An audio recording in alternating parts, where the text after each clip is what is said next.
When it comes to investing, my favorite type of stock to invest in are those that increase their dividend year in and year out, particularly dividend growth stocks. I consider a stock to be a dividend growth stock not only because they hike their dividend, but they also have a 5-year dividend growth rate of 10% or more. In order to consistently grow your dividends year in and year out, you have to show the ability to generate strong amounts of free cash flow on a regular basis. The Home Depot is a great example of a dividend growth stock, as they have shown their ability to grow their dividend year in and year out. And here's a look at the company's dividend growth over the past 10 years. The company has grown their dividend for 14 consecutive years and counting. And in today's video, we're going to take a look at 5 companies that have recently increased their dividend. We're going to take a look at their dividend stats, look at some of their fundamentals, and see, is the valuation, does it make sense to invest in these companies right now? So if you could do me a huge favor, smash that like button down below, subscribe to the channel, and let's jump into it.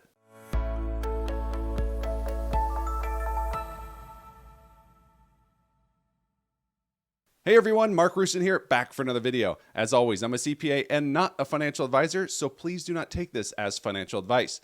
And before we begin, let me thank today's video sponsor, which is The Motley Fool. The Motley Fool has a ton of great resources and products available for investors of all different levels. And right now, if you go to fool.com/Mark, you could sign up to receive their 10 best stocks to buy right now.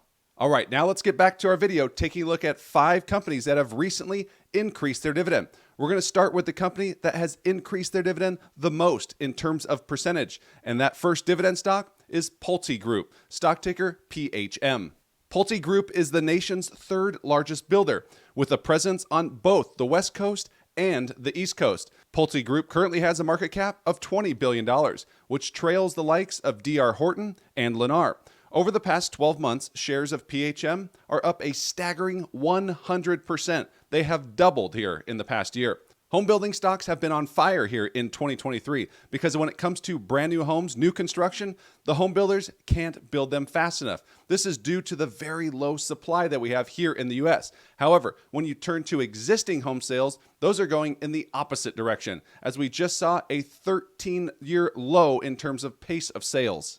As you can see here, home sales revenue for Pulte Group have climbed every quarter this year, with sales increasing 3% in the most recent quarter and EPS up 8% year over year. Pulte has generated free cash flow of nearly $2 billion over the past 12 months, which easily covers the dividend. Pulte Group is not a big dividend payer with a yield slightly below 1%, but they have been growing their dividend at a strong clip of late. The company just announced a 25% dividend increase, and over the past 5 years, they have an average dividend growth rate of 12.2%. Strong dividend growth and strong stock performance, but does valuation make sense? Let's take a look. Looking at this fast graphs chart, you can see that analysts are looking for earnings to slow in the next year, falling 2%. Home building is a very cyclical business, so a lot can change rather quickly. Using the 2024 EPS estimates, PHM shares trade at a forward price-to-earnings multiple of just 8 times, which is in line with their 5-year average, so no real discount from this standpoint alone. Before we move on to our next stock, let me tell you about a special promotion over at WeBull. If you open up a new account and fund it with any amount of money, you could receive up to 70 free fractional shares. Check out the link down in the description below. Dividend stock number 2 is Nike, stock ticker NKE. As many of you know, Nike is the largest apparel and footwear company in the world today. They have a global presence and a global brand. The company currently has a market cap of $173 billion in what has been a less than stellar year for the company, with shares up only 2% over the past 12 months. The stock hit a 52-week low of $88 back in October, but shares have climbed nearly 30% since hitting those lows a few months back. Higher rates, a pending economic slowdown here in the US, and slow growth over in China, which is one of the largest territories for Nike, are all headwinds that the company has been dealing with. However, they've been operating at a decent rate. In the company's most recent quarter, at a time when revenues were expected to fall, Nike generated 2% revenue growth, and margins stayed relatively flat. All positive takeaways from that quarter. With that being said, Nike also announced a dividend increase of nearly 9%, giving investors a little confidence from management moving forward. Nike currently yields a dividend of 1.3%, and they have a 5-year dividend growth rate of 11.1%, with 11 consecutive years of dividend growth. Nike has historically had a fast-growing dividend above double digits, making them a dividend growth stock, although the growth has slowed in recent years. In terms of valuation, Nike shares are expected to generate EPS of $3.70 per share in 2024, giving shares a price-to-earnings multiple of 30.6 times. Over the last 5 years, shares of Nike have traded at an average multiple of 34 times. Higher multiple stocks tend to generate strong EPS growth, and Nike is planning for that with the projected EPS growth of 15%, 16%, and 18% each of the next 3 years. Dividend stock number 3 is Fastenal Company, stock ticker FAST. This company operates out of the industrial sector, being a wholesale distributor of construction supplies. The company has a number of different supplies, from fasteners to screws and bolts and many, many more. Fastenal has a market cap of $35 billion, and over the past 12 months, the stock has risen 18%, up nearly 30% in 2023 alone. The stock is quickly approaching its all-time high in the mid-$60 range as they continue to generate positive results, with construction spending not slowing all that much for them. They appease to both construction workers in the residential area as well as the non-residential area. But as we have seen, the residential area has been a hot sector, as we just saw when discussing PulteGroup earlier. Fastenal's revenues continue to grow year in and year out, and that is not expected to change anytime soon.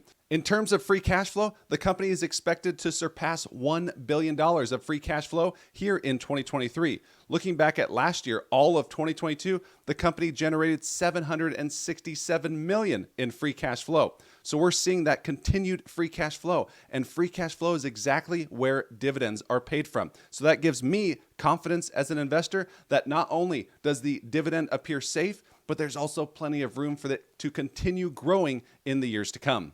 As we have continued along today, our dividend yields continue to climb, as Fastenal yields a dividend of 2.3%. The company is a Dividend Aristocrat, as they have increased their dividend for 25 consecutive years, and they have a 5-year dividend growth rate of nearly 13%. So again, we're looking at a dividend growth stock. Speaking of dividend growth, Fastenal has been one of those companies that has been known over the years, not every year, but over the years, to pay what's called a special dividend. So not only do they pay their 4 quarterly dividends, but they also tack one on extra every now and then. They have done this back in 2008, again in 2012, and most recently in 2020. But now they've done it again with their most recent announcement. So Fastenal investors have received 5 dividend payments here in 2023. Now for valuation, where shares do not look all that cheap from a price to earnings standpoint. Analysts have the company generating 2024 EPS of $2.13 per share, which equates to a multiple of 28 times, in line with the company's 5-year average. So with that, shares appear fairly valued. Fastenal shares might be one that you want to keep on your watch list, but doesn't look all that intriguing at current levels. Dividend stock number 4 is McCormick & Company, stock ticker MKC.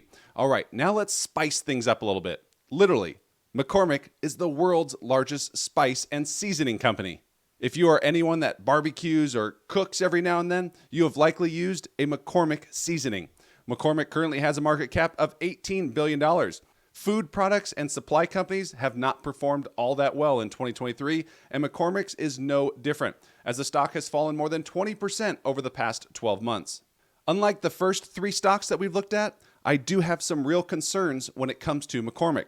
Not only are we seeing very slow revenue growth, almost coming down to near no revenue growth, but we've also seen some intense pressure on margins. Not a great combination you want to see from a company.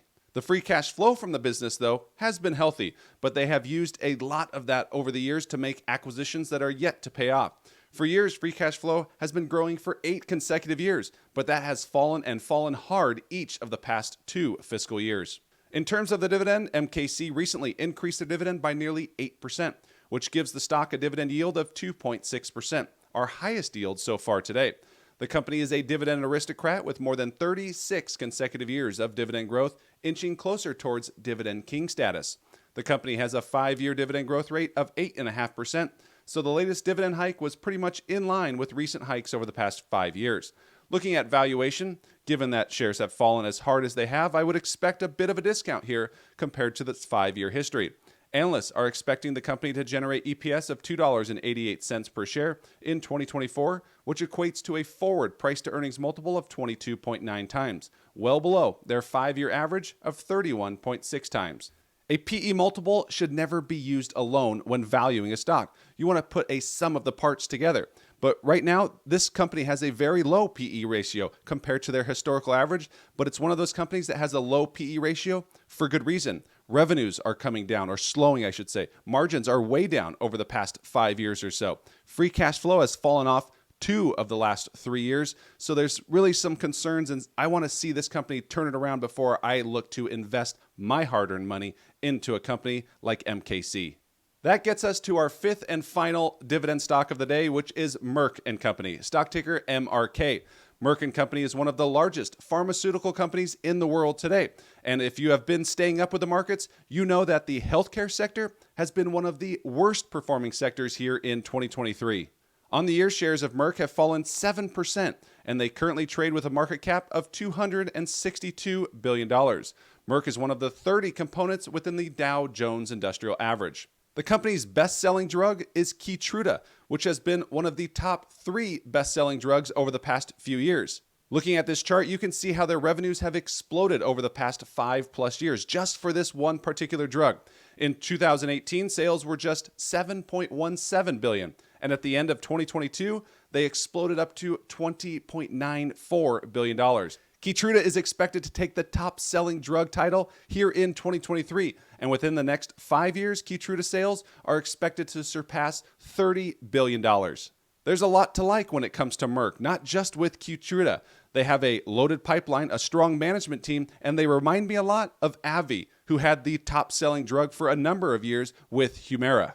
Let's finish off our list looking at the highest dividend yield today of roughly 3%. The company recently announced a dividend hike of 5.5%, and they have increased the dividend for 12 consecutive years and counting, halfway to a Dividend Aristocrat status. In terms of valuation, Merck is a stock that's high on my watch list, and let me show you why. Analysts are looking for adjusted EPS of $8.58 next year, which equates to a PE multiple of 12 times, slightly below their 5-year average of 15.4 times. EPS growth is expected to grow at a strong clip each of the next few years, making valuation look all that more intriguing. The average 12-month price target for analysts is $126 per share, implying more than 20% upside to go along with that 3% growing dividend. So in today's video, we looked at 5 dividend stocks that all recently increased their dividend. Coincidentally, we started with the one that had the fastest dividend hike and went to the one that had the slowest dividend hike. That coincided with the lowest dividend yield and ended with the highest dividend yield. When it comes to dividend stocks, a lot of the time, not always, but a lot of the time, those with low dividend yields usually have faster dividend growth. So when it comes down to which of these 5 do I like best, definitely Merck is at the top of the list, and at the bottom of the list would be McCormick and a lot of the issues that they need to work through before I consider them for my portfolio. Down in the comments section below, let me know which of these 5 stocks do you like at today's valuation? Which would you buy? Would love to hear that down in the comments, and if you haven't done so yet, make sure you smash that like button down below. Subscribe to the channel, and we'll see you in the next one. Take care.